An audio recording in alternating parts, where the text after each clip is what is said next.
अरे घर में कोई है या नहीं? अरे कंचन, तू कब आई शहर से? बस कल ही आई, कुछ दिन रहकर लौट जाऊंगी। तू बता, मजे में तो है ना? हाँ, बस जैसे तैसे कट रही है जिंदगी। बाहर क्या खड़ी है, अंदर आ।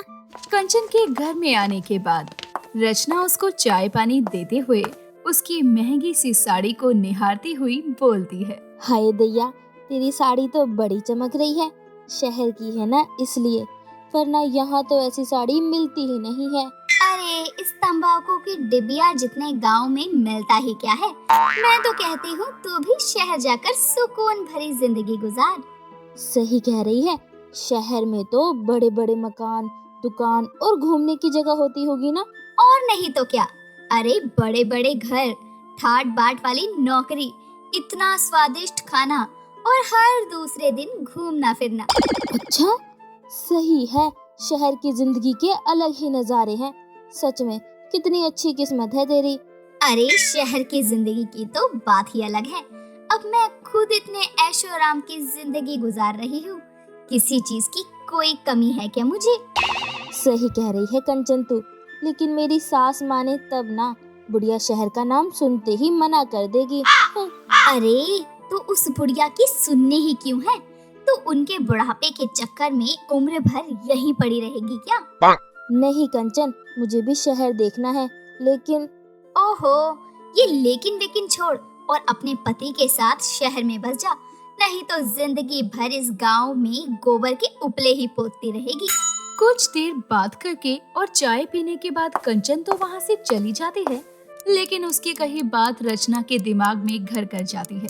शाम के समय जब वो खाना बना रही होती है, तभी उसकी सास सुरेखा बाजार से सब्जी का थैला लिए लौटती है और अपनी बहू को आवाज लगाते हुए बोलती है। बहू, अरे ओ बहू, कहाँ मर गई?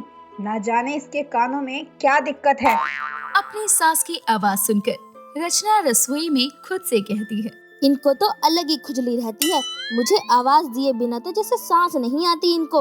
तभी रचना हाथ में कड़छी लिए हुए बाहर आती है और उसकी सास कहती है, अरे बहरी हो गई है क्या, जो एक बारे में सुनती नहीं है? आपकी आवाज में कोई शहद की मिठास नहीं है, जिसे सुनते ही मक्खी की तरह भिन भिनाती चली आऊं। क्या हुआ, कहिए माँ जी। बहू रानी, जरा तेल गरम करके तनिक हमारे पैरों की मालिश कर दियो, बहुत दर्द कर रहे हैं हमारे पैर। बस माँ जी, सारा दिन नौकरानी बनकर आपकी सेवा में ही दिन रात काट रही हूँ यहाँ। क्या हो गया बहू, आज तेरी जुबान से इतनी तीखी बोली काहे निकल रही है? अपनी सास से ऐसे काहे बात कर रही है तू? क्योंकि अब से मैं आपकी कोई सेवा नहीं करने वाली, मेरे पास इतना समय नहीं है माँ जी। कहाँ की हवा लग गई तुझे? अरे तू बहू होकर सास की सेवा नहीं करेगी तो क्या पड़ोसन की सेवा करेगी तू?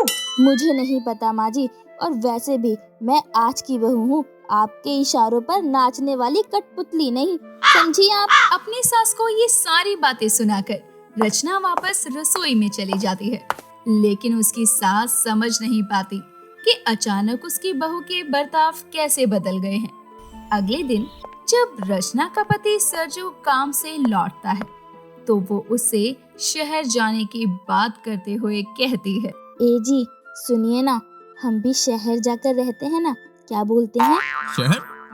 पर क्यों भाग्यवान, यहाँ किसी बात की कोनो दिक्कत है तुमको?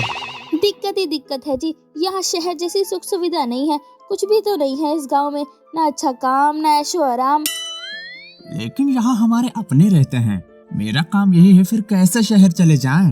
अरे घुइयां के खेत में गए यहाँ के अपने और काम, वो तो आपको शहर में भी मिल जाएगा, वो भी ज्यादा पैसे वाला। अरे कुछ और नहीं तो अपने बिट्टू के भविष्य के बारे में ही सोच लीजिए। बात तो तुम्हारी सही है, लेकिन भाग्यवान मैं शहर में किसी को जानता भी तो नहीं जिसके सहारे वहाँ जाने की सोचूं। अरे आप बस भगवान का नाम लो और शहर में बसने का मन बना लो, बाकी देखी जाएगी। और देखना, एक बार शहर में बस गए ना, हम भी मोटर गाड़ी में घूमेंगे। रचना की बात को सुनकर सरजू एक बार के लिए सोच में पड़ जाता है, लेकिन रचना के ज्यादा जोर देने पर आखिरकार वो उसकी शहर जाने वाली बात को मान ही लेता है और अगले दिन शहर जाने के खर्चे के लिए काम से लौटते हुए गांव के मुखिया से कुछ पैसे उधार भी ले आता है उनके गांव छोड़कर शहर जाने की बात जब रचना की सास को पता लगती है तो वो उदास हो जाती है और सरजू से कहती है, बिटवा, क्या शहर जाना जरूरी है? तुम लोग चले जाओगे तो हमारा क्या होगा? इस बुढ़िया का तुम ही तो सहारा हो। अम्मा, हम समझे हैं, लेकिन आपके चक्कर में जिंदगी भर इसी गांव में पड़े तो नहीं रह सकते। अब माँ जी, आपकी तो जिंदगी निकल गई, लेकिन हमारे बेटे का तो पूरा भविष्य पड़ा है जो इस गांव में नहीं बन सकता। लेकिन बिटवा, हमरे बारे में भी तो सोच ले जरा। लेकिन वेकिन गया तेल लेने। बहुत सोच लिया आपका, अब हमें कुछ नहीं सुनना। अजी चलो सामान बांधने। रचना अपनी सास को चुप करवाकर सरजू को वहां से ले जाती है। बेचारी सुरेखा इस उम्र में अकेली गांव में रह जाती है और अगले दिन उसका बेटा सरजू अपनी पत्नी रचना और बेटे बिट्टू को लेकर शहर जाने को निकल पड़ता है। लेकिन शहर पहुंचते ही उनके सामने रहने की समस्या आ खड़ी होती है। जैसे तैसे करके उनको माचिस के डब्बे जितना कमरा किराए पर मिल जाता है। शहर में तो बहुत महंगाई है भगवान, अपना गुजारा कैसे होगा? अरे जैसे घर मिल गया वैसे ही आपको काम भी मिल जाएगा और फिर सब ठीक होगा, देख लेना आप। सरजू अगले ही दिन जगह जगह पर जाकर काम ढूंढने की कोशिश करता है। पहले दिन वो यूं ही घर लौट आता है और कुछ दिन इसी तरह वो काम की तलाश में गली गली भटकता है। लेकिन अनपढ़ होने के कारण उसे कहीं कोई काम नहीं मिलता।